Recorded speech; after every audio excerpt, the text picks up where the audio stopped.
하나님의 말씀 사도행전 1장 1절로 8절 말씀입니다.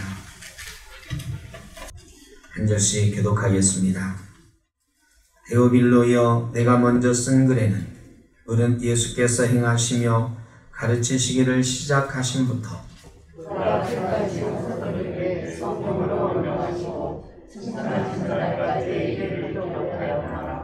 그가 고난받으신 후에 또한 그들에게 확실한 많은 증거로 친히 살아계심을 나타내사 40일 동안 그들에게 보이시며 하나님 나라의 일을 말씀하시니라.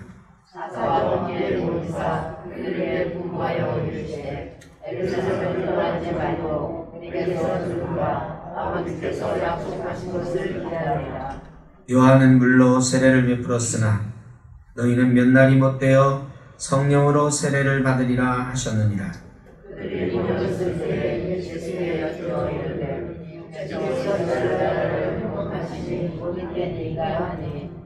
이르시되 때와 시기는 아버지께서 자기의 권한에 두셨으니 너희가 알 바 아니요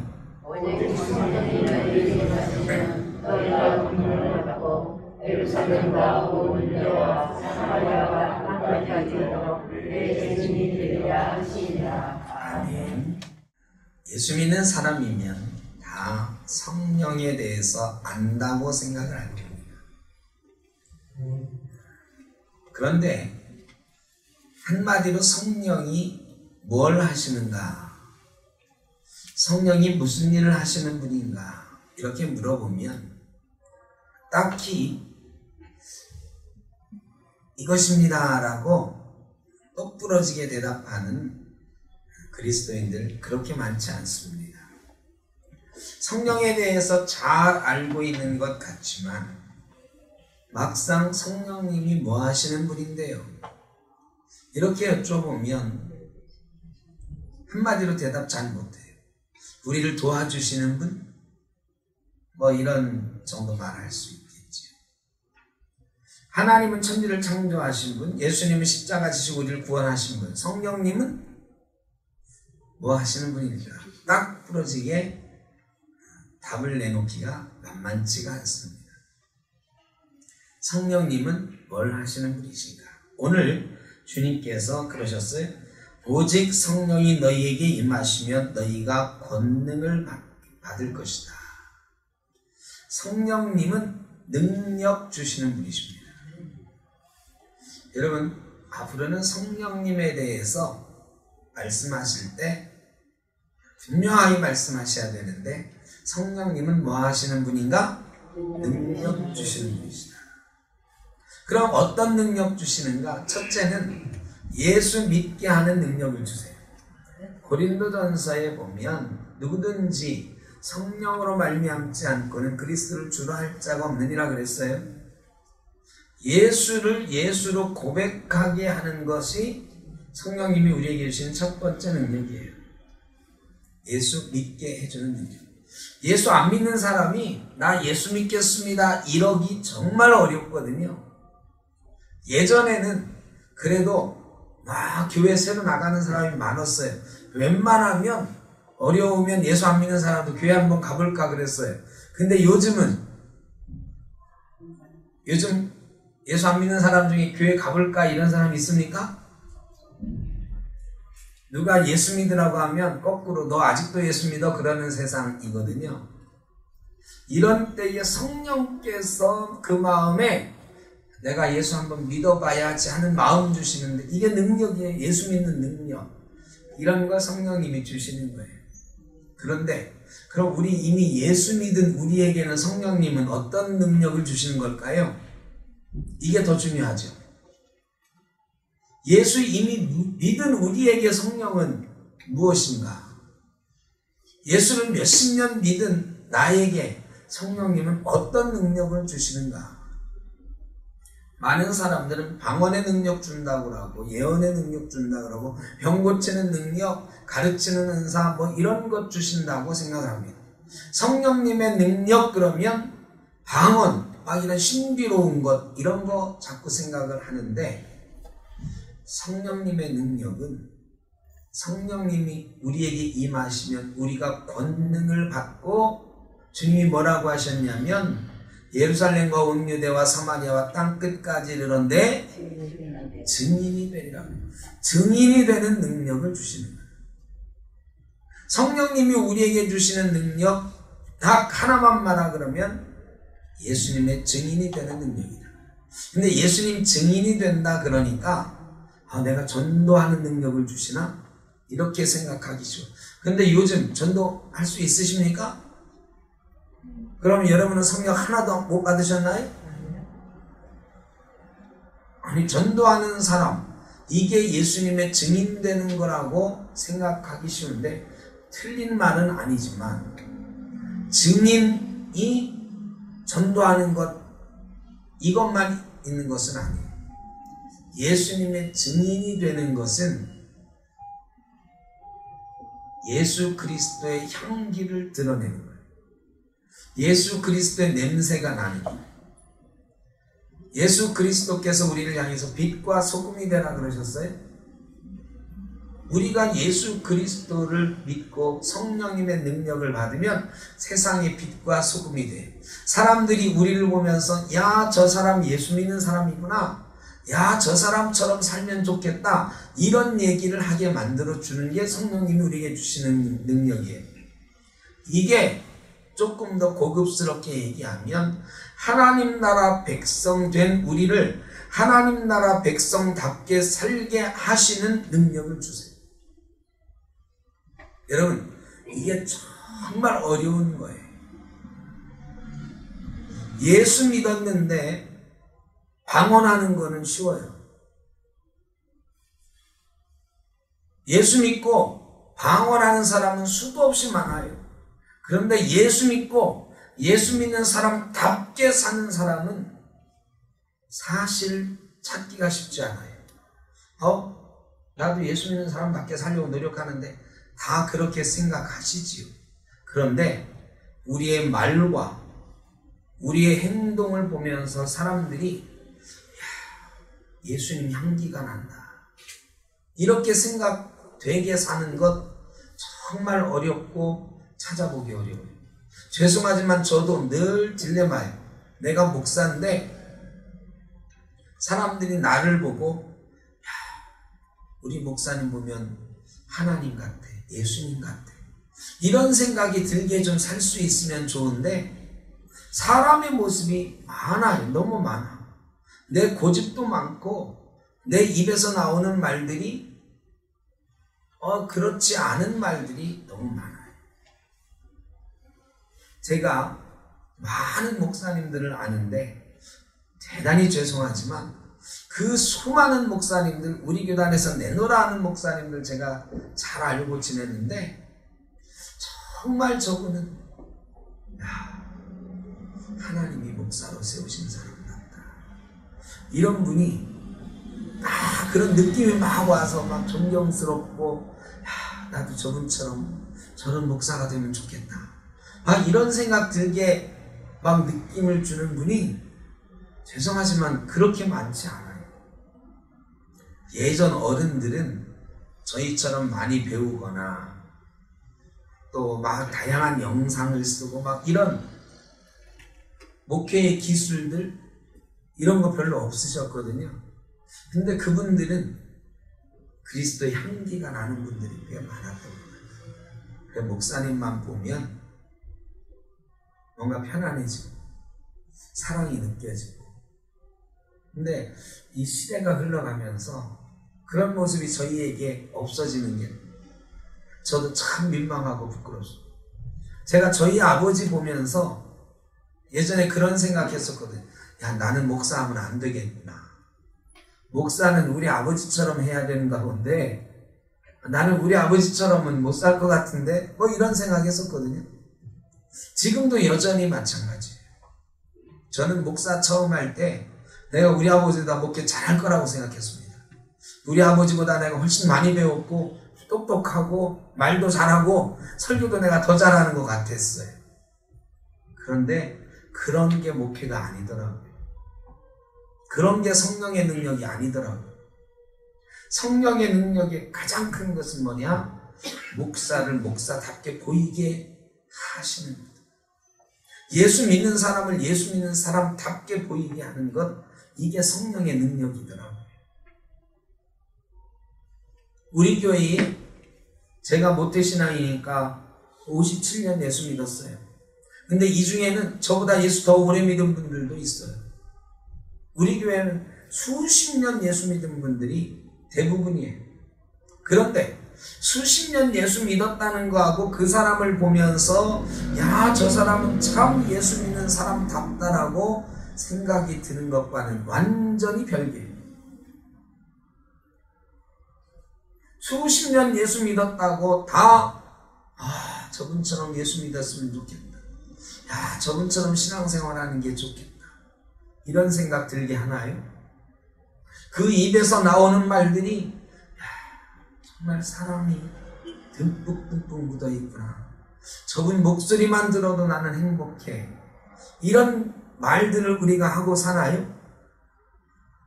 저분 행동하는 것을 보면 정말로 사랑이 넘치고 겸손한 우리 집사님, 우리 권사님, 장로님 대단하시다. 이래야 되는 건데 목사도 장로도 집사도 권사도 그게 잘 안 돼요. 그게 제일 어려운 거예요. 왜? 성령이 매일매일 우리 속에 임하셔서 오직 성령이 너희에게 임하셔서 권능을 받아야 그렇게 할 수 있는, 그게 증인되는 거거든요. 증인된다는 게 뭐예요? 저 사람 보니까 예수님이 어떤 분인지 알겠어. 저 사람이 믿는 예수님, 저 사람 보니까 나도 믿고 싶어. 이게 증인 노릇하는 거거든요. 나가서 예수 믿으세요, 예수 천당 불신지옥, 이거 생각하면 안 돼요. 그것도 증인되는 방법의 하나일 뿐인데 제일 좋은 건 내 주변에 있는 사람들이 당신 보니까 나 예수 믿어야 되겠어, 이렇게 만들어주는 게 증인되는 거거든요. 하나님 나라 백성으로 살아내는 게 정말로 어려운데 그거 할 수 있도록 해주시는 분이 성령입니다. 성령이 너희에게 임하시면 너희가 권능을 받고 내 증인이 될 것이다. 저와 여러분에게 정말로 성령님께서 매일매일 충만하게 임하셔서 저도 좀 그래봤으면 좋겠어요. 우리 목사님 보면 정말 예수님 보는 것 같다. 우리 장로님 보면 하나님 보는 것 같다. 서로에게 그런 느낌을 줄 수 있으면 틀림없이 우리가 나가서 예수 안 믿는 사람들을 만났을 때 우리를 보고 사람들이 예수 믿고 싶어지게 될 것입니다. 그게 성령이 우리에게 주시는 거예요. 성령이 예수 믿은 사람들에게 주는 능력은 하나님 나라 백성답게 살게 하시는 능력입니다. 그러면 성령을 어떻게 하면 받을 수 있는가? 예수님이 딱 하나 말씀하셨어요. 딱 하나. 예루살렘을 떠나지 말고 기다리라. 기다리는 건 누구나 기다리죠. 우리 성령님 기다리잖아요. 그런데 기다리는 조건이 붙어 있는데 갈릴리 가서 기다려라? 아니에요. 저 베델에 가서 기다려라? 아니에요. 베들레헴 가서 기다려라? 아니에요. 사마리아에 가서 기다려라? 아니에요. 예루살렘을 떠나지 마요. 여러분, 예수님께서 예루살렘이 얼마나 위험한지 모르셨을까요? 예루살렘은 위험한 곳이에요.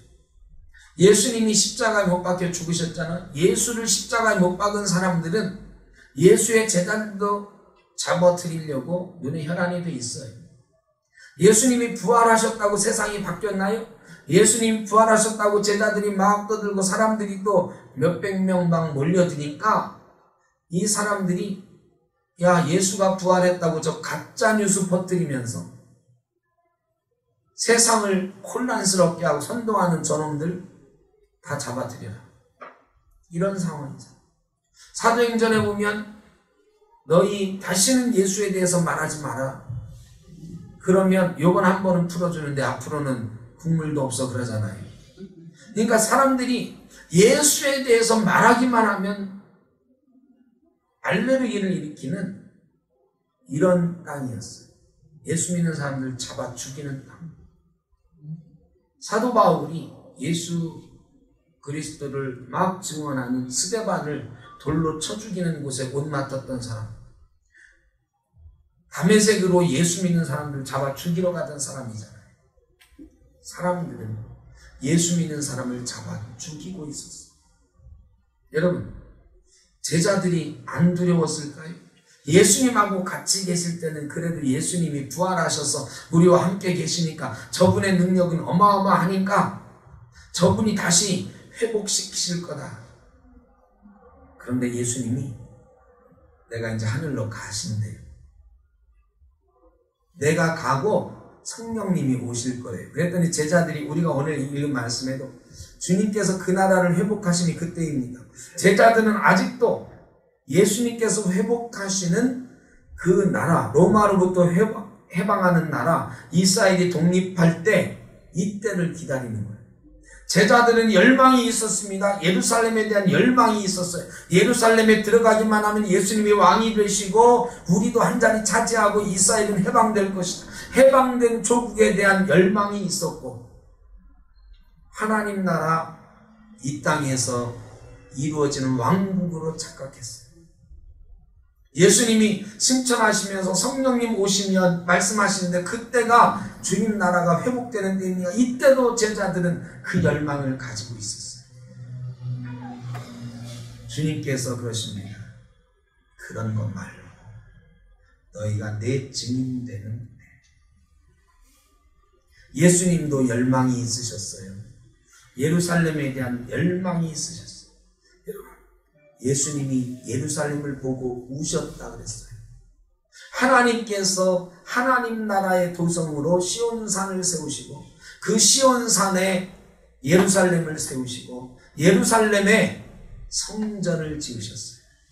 그 성전에서 나오는 하나님의 말씀으로 하나님의 은혜로 온 세상이 적셔지는 꿈을 에스겔서에 보면요, 성전에서 물이 흘러서 동으로서로 흘러가는 꿈을 하나님이 꾸셨어요.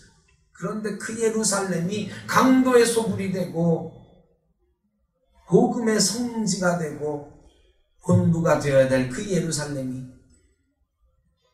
너무너무 실망스러운 땅으로 변했어요. 하나님이 예수 그리스도를 보내셨는데 예루살렘에서 십자가 지게 하셨어요. 왜일까요? 그리고 예루살렘과 온 유대와 사마리아와 땅끝까지 예수는 갈릴리에서 더 복음을 많이 전하셨는데 갈릴리로부터 시작돼서 퍼져나간다고 말씀 안 하시고 예루살렘으로부터 복음의 역사가 시작될 거라고 말씀하셨어요. 하나님의 도성 예루살렘, 하나님의 성전이 있는 곳에 대한 예수님의 열망이 있으셨어요. 그 예루살렘이 하나님 나라로 회복되고 그 회복됨이 온 세상에 퍼져나가는 그런 열망을 예수님 가지고 계셨어요. 제자들의 열망과는 다르잖아요. 근데 성령이 오시면 이 두 열망이 하나가 되고 너희가 나의 열망을 가지고 나의 증인이 되어서 예루살렘과 온 유대와 사마리아와 땅끝까지 이르러 내 증인이 될 것이라고 지금 말씀하고 계십니다. 그 예루살렘 떠나지 말라는 거예요. 오늘날 우리에게는 어떤 말씀인가? 교회를 떠나지 말라. 구약시대에 하나님의 꿈이 예루살렘과 예루살렘 성전에 있었어요. 신약시대에는 어디에 있을까요? 신약시대에는 교회에 그 꿈이 있으시죠. 예수님이 핏값으로 주시고 사셨다고 우리가 우리 교회를 말하잖아요. 모든 교회는 예수님이 핏값으로 사신 교회. 이 하나님의 아들 예수 그리스도께서 이 땅에 오신 이유는 우리를 구원하시기 위함인데 우리를 구원하시고 예수 그리스도께서 이 땅에 남겨주신 딱 하나는 교회. 교회를 남겨주셨어요. 하나님의 꿈, 예수님의 꿈은 이 교회를 통해서 여전히 흘러가고 있는데 이 교회가 복음의 중심이 되어야 돼요. 이 성령의 역사의 중심도 교회여야 된다. 교회 밖에서도 성령 받으실 수 있어요. 그런데 교회 이 예배의 자리에서 성령 충만함을 못 받는데 밖에 나가서 성령 받을 수 있을까요? 여러분 예배 드리면서 성령의 역사를 경험하지 못하는데 여러분이 밖에서 혼자 신앙생활하면서 혼자 사회생활하면서 성령의 역사를 경험할 수 있을까요? 정말 어려워요. 아예 불가능하진 않죠. 하나님의 역사는 우리가 알 수 없는 신비로운 힘이 있으시니까. 그러나 하나님께서 그 성령의 역사 중심에 두신 곳이 어디냐? 교회. 그리스도의 증인되는 것, 교회. 성도들의 모임. 교회를 떠나지 말고 기다려. 요즘 우리에게 이것보다 절전한 말이 없어요. 다들 떠나고 있거든. 한국교회 수많은 교인들이 떠납니다. 코로나 끝나고 나서 돌아올 것인가? 죄송하지만 안 돌아옵니다.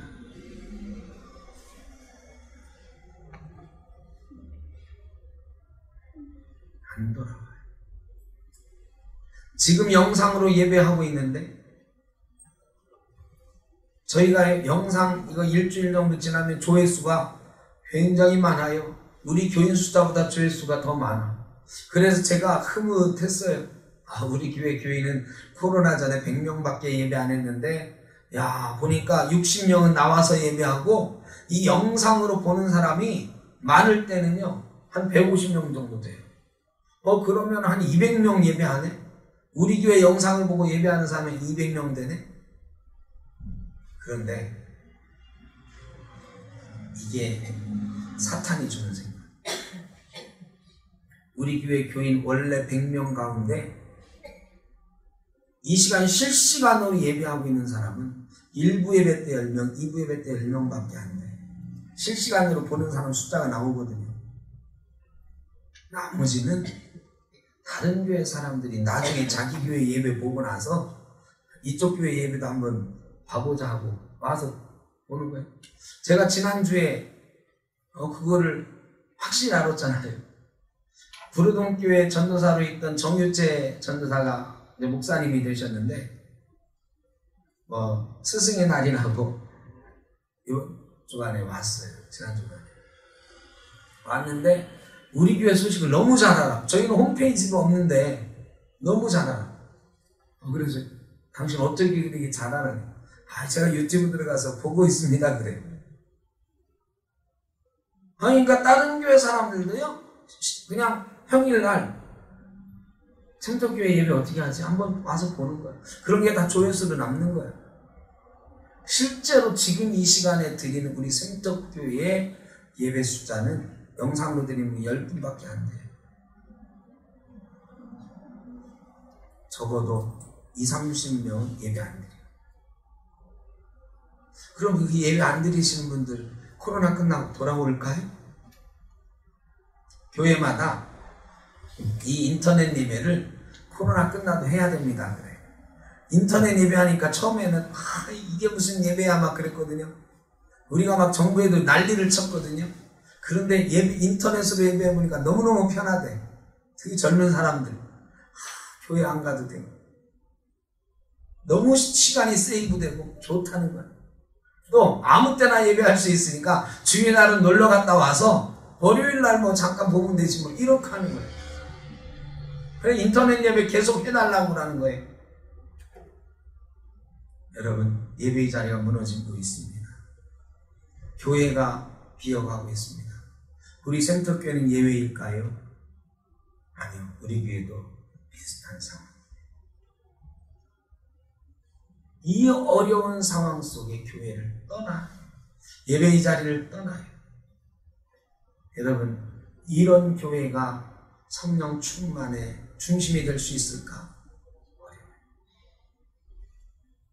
여기에 나와 예배하는 여러분, 영상으로라도 최선을 다해서 예배하는 여러분 참 감사합니다. 이런 때일수록 우리가 교회를 떠나지 말고 예배의 자리를 떠나지 말고 기다려야 돼. 간절히 사모하며 기다려야 돼. 성령님 오시기를 기다려야 돼. 성령님 오셔야 우리가 예수 믿는 사람답게 살 수 있어요. 그래야 교회가 다시 시작될 수 있어요. 예수님이 말씀하신 건 예루살렘을 떠나지 말고 기다리라. 그러면 예루살렘을 떠나지 않고 있던 사람들은 기다릴 때 뭐 했을까요? 그 뒤에 보면 사람들이 마음을 같이하여 저녁 기도에 힘썼다고 했어요. 왜? 두렵거든요. 이제 예수님 올라가셨어요. 두려워요. 이 두려운 상황 속에서 그들이 할 수 있는 건, 예수님이 기다리라고 하셨는데 도저히 놀고 먹으면서 편안하게 기다릴 수 있는 상황을 못 해요. 그들이 전혀 마음을 같이하여 기도에 힘썼다.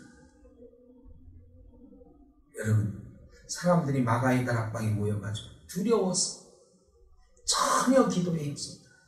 한 마음으로. 여러분, 지금 우리도 두렵습니다. 교회가 무너질까 두렵고, 저는 여러분의 자녀들이 신앙생활 계속 할 수 있을까 두려워해야 된다고 생각합니다. 우리의 자녀들이 신앙생활 할 수 있을까요? 10년 뒤에 한국교회가 지금의 모습을 유지할 수 있을까요? 청년들 예수 믿는 사람 3%인데, 죄송하지만 저 위의 세대가 세상을 떠나고 나면 한국교회가 존재할 수 있을까 걱정이에요. 저희 아들이 목사 된다고 공부하고 있는데 목회할 수 있는 교회가 있을까 심히 걱정됩니다. 그래서 요즘 목사들이 자기 아들 목사 되는 거 막 말려요. 여러분, 두렵잖아요. 그렇다고 해서 하나님이 안 계신 것도 아니고, 예수 안 믿는 사람이 지옥 안 가는 것도 아니에요. 똑같아요. 그럼 우리의 후손들은 다 지옥 가는, 하나님 나라에서 떨어져 나가는 그런 현실 두렵지 않습니까? 우리 시대에 그런 모습을 보게 될까 두렵지 않습니까? 여러분이 장수하셔서 100세 막 이렇게 사시게 될 건데, 틀림없이 교회가 이 상태로 변화가 없으면 무너지는 것을 보게 될 것입니다. 이제 우리가 두려움으로 한 마음으로 마음을 같이하여 전혀 기도에 힘써야 될 때, 근데 너무너무 태평해요. 너무너무 태평. 마음을 같이 하라고 그랬는데 마음 같이 하는 일에 관심이 없어요. 관심이 없어요. 그저 마음이 막 찢어져요. 자기 하고 싶은 대로 막 하고, 자기 하고 싶은 말 막 하고. 왜? 그런 두려움이 없으니까. 이러다가 우리 교회 망하겠는데, 이 교회 없어지겠는데. 저는 두려워요. 정말 두려워요. 저는 마음속으로 가끔은 그래도 나 은퇴할 때까지는 괜찮겠지, 농반진반으로 이러는데, 요즘은 나 은퇴할 때까지 생터교회에 있을까 말까 모르겠는데 이런 생각도 가끔 든다니까요. 두려워요. 마음을 같이하여 전혀 기도에 힘써야 되는데 한 마음 되는 게 너무 어렵거든요. 이래서 이쪽 저래서 하나고,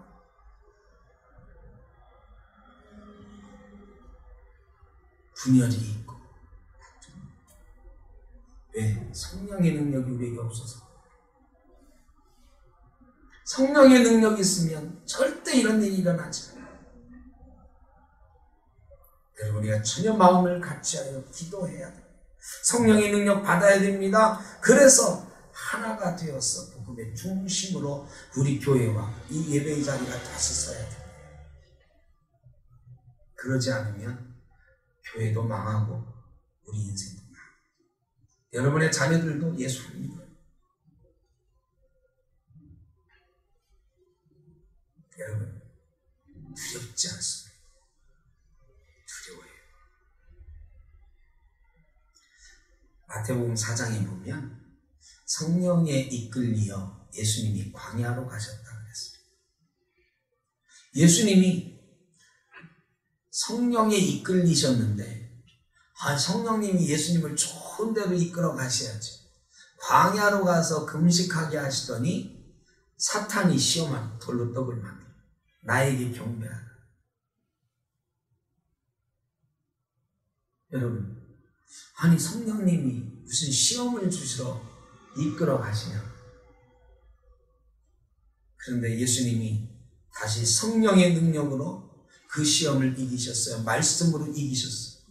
이기고 나니까 천사들이 와서 수종들더라고요.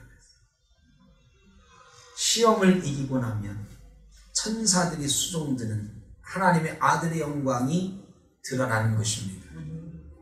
지금 성령께서 우리를 시험의 한가운데로 이끌어갔어요. 광야로 이끌어오셨습니다. 코로나 이거 한국교회에 주는 진짜 광야의 시험, 성령에 이끌리신 가운데 시험의 한가운데로 우리가 들어갔어요. 이 시험 이기면 천사들이 수종드는 것과 같이 한국교회가 회복되고 우리 교회가 회복되고 놀라운 성령의 능력이 드러나게 될 것입니다. 그런데 이 시험에 져버리면 아무 쓰잘데기 없는 게 돼요. 시험이 주는 유익이 있다 그랬어요. 여러분, 한국교회나 저나 우리 성도들 이 모양 이대로는 하나님이 아무짝에 쓸 데가 없다고 생각하시면 어떻게 해요? 다시 바꾸셔야 되잖아요. 여러분, 금그릇이 이 녹그릇이지만 이런 게 오래돼서 녹이 슬었어요. 도저히 막 뺏겨도 뺏겨지지 않아. 이거 어떻게 해야 돼요? 다시 재련해야 돼요. 녹여가지고 다시 불순물 제거하고 다시 만들어내야 돼요. 한국교회에 너무 많은 녹이 슬었어요. 너무 많은 불순물이 섞였어요. 우리 교회에도 너무 많은 불순물이 섞였어요. 하나님이 우리를 용광로에 집어넣으신 시험의 광야로 인도해 가시는데 코로나 한복판에 우리를 인도하셨어요. 요즘 정말 우리는 시험 가운데 있어요. 여러분, 이 시험을 성령의 능력으로 이겨내면 다시 우리가 하나님이 쓰실 수 있는 그리스도의 향기가 나는 그리스도의 빛을 반사하는 그런 교회 성도가 될 줄로 믿습니다. 이 시험에서 지면 망하는. 그런데 한 가지 다행한 것은 광야로 예수 그리스도를 이끄셨던 성령님, 우리를 이곳까지 이끄셨던 성령님이 지금도 여전히 우리와 함께 하신다는 거예요. 다만 성령이 내 영 속에 충만하게 역사하는 임재의 경험을 우리가 못하고 있습니다. 성령님은 우리와 함께 계십니다. 이 성령님이 우리에게 임하시기를 간절히 바랍니다. 성령님이 내 옆에 있으면 안 돼요. 내 영에 들어오셔야 돼요. 내 영이 충만하게 성령의 능력으로 변화되고 내 인생이 변화되고 우리는 사탄아 물러가라. 예수님처럼 시험을 이길 수 있습니다. 우리 교회를 향한, 우리를 향한 시험을 이길 수가 있습니다. 그리고 다시 천사들이 수종하는 하나님의 영광을 드러내는 그리스도의 향기를 드러내는 그리스도의 제자로 살아가게 될 줄로 믿습니다. 저와 여러분이 성령 충만한 역사를 경험하셔서 다시 한번 예수 그리스도의 제자로 하나님 나라의 백성으로 그리스도의 향기를 뿜어내며 살아가는 귀한 축복이 있으시길 주의 이름으로 축원합니다. 기도하겠습니다. 사랑의 아버지 하나님, 저희를 쓰시려고 해도 너무 많은 때가 묻어서 너무 많은 불순물이 섞여서 못 쓰실 것 같은 그런 때입니다. 하나님, 이 코로나로 저희를 다시 한번 단련하시는 하나님의 뜻을 기억합니다. 이런 때일수록 더 간절한 마음으로 성령을 사모하게 하시고 한 마음 되어 전혀 기도에 힘쓰게 하여 주시고 성령이 우리 삶에 내 영 가운데 임재하는 역사를 경험하게 하여 주옵소서. 그리하여 다시 한번 우리가 하나님의 아들로 딸로 이 땅에서 그리스도의 향기를 드러내며 살아갈 수 있는 귀한 은혜가 있게 하여 주옵소서. 우리 센터교회 그런 아름다운 교회로 바로 설 수 있도록 주님 도와주시옵소서. 예수님의 이름으로 기도하옵나이다. 아멘.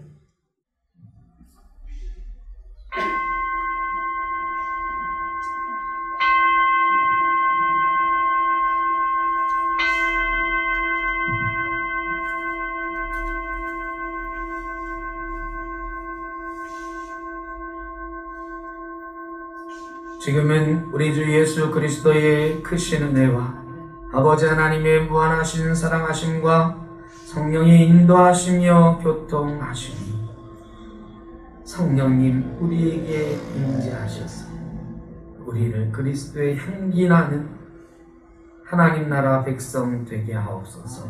간절히 바라고 소원하는 죄 사랑하는 자녀들 머리 위에, 가정 위에, 일터 위에, 흩어져 있는 우리 생토교회 모든 권속들 위에 영원토록 함께 하시기를 간절히 축원하옵나이다. 아멘.